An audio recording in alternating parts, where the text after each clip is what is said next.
ওরা আমাকে টিস করছে। ওরা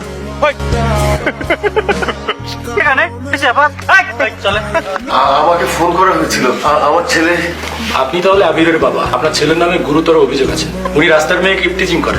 কাকে? উনি বসে আছেন। আমার ছেলে কি সত্যি তোমাকে অনেক বিরক্ত করেছে? বিরক্ত না করলেও উনি রাস্তায় যেভাবে হেসেছে তাতে আমি খুবই বিব্রত হয়েছি। তাই বলো? যা আপনার কাছে নর্মাল মনে হচ্ছে। তুমি শুনলে ব্যাপারটা বুঝবে, এটা আবিরের একটা অসুখ।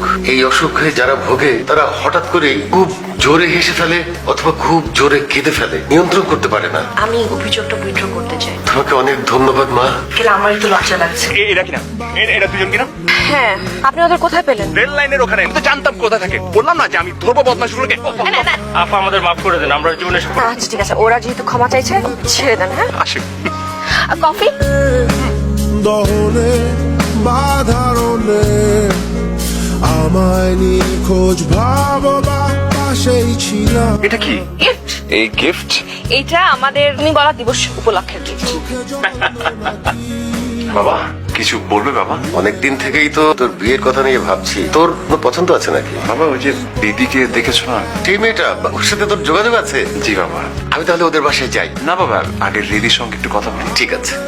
হ্যালো, এতক্ষণ পর আমার কথা মনে পড়লো? মনে তো সবসময় পড়ে, চোখ বন্ধ করলে তুমি, চোখ খুললেই তুমি। ফিল্মে ডায়লগ দিতে হবে না। আচ্ছা শোনো, তোর একটা কথা আছে। বাবা আজ বিয়ের কথা বলছে, আমি তোমার কথা বলেছি। ঠিক করিনি? আমার অনুমতি কেন চাচ্ছ? প্রপোজাল পাঠানোর হলে পাঠাবা। খুব বিয়ের শখ দেখছি। যে মনে হয় শখ নাই। আপনার ছেলে কোথায় চাকরি করে বলুন? জি ইন্টারন্যাশনাল। ওই অফিসের এমডি কে জানেন? জানি না। আপনার ছেলে নিশ্চয় জানে। ও তো জানবেই, ওই অফিসে তো কয়েক বছর ধরে চাকরি করছে না। 1 বছর 9 মাস, 2 বছরের কোটা পূরণ করতে পারবে কিনা সেটা সন্দেহ আছে। তাকে নিতান্তই মায়া করে অফিসে টিকিয়ে রাখা। আপনি এত সব জানি কিভাবে? কারণ আমি সেই এমডি যে ওই হতভাগাকে এখনো চাকরিতে টিকিয়ে রেখেছি। আমি আসলে জানতাম না। আর কি বলবো জানেন, তার জন্য আমার কতগুলো প্রজেক্ট হাতছাড়া হয়েছে। ক্লায়েন্টের সামনে যে হা হা করে হাসতে শুরু করে। আপনি তো জানেন আপনার ছেলে একটা প্রতিবন্ধী। কি যোগ্যতা আছে তার আমার বোনকে বিয়ে করার? কি ভেবে আপনি এই প্রস্তাব নিয়ে আসলেন আমার কাছে? কেন? কি হয়েছে?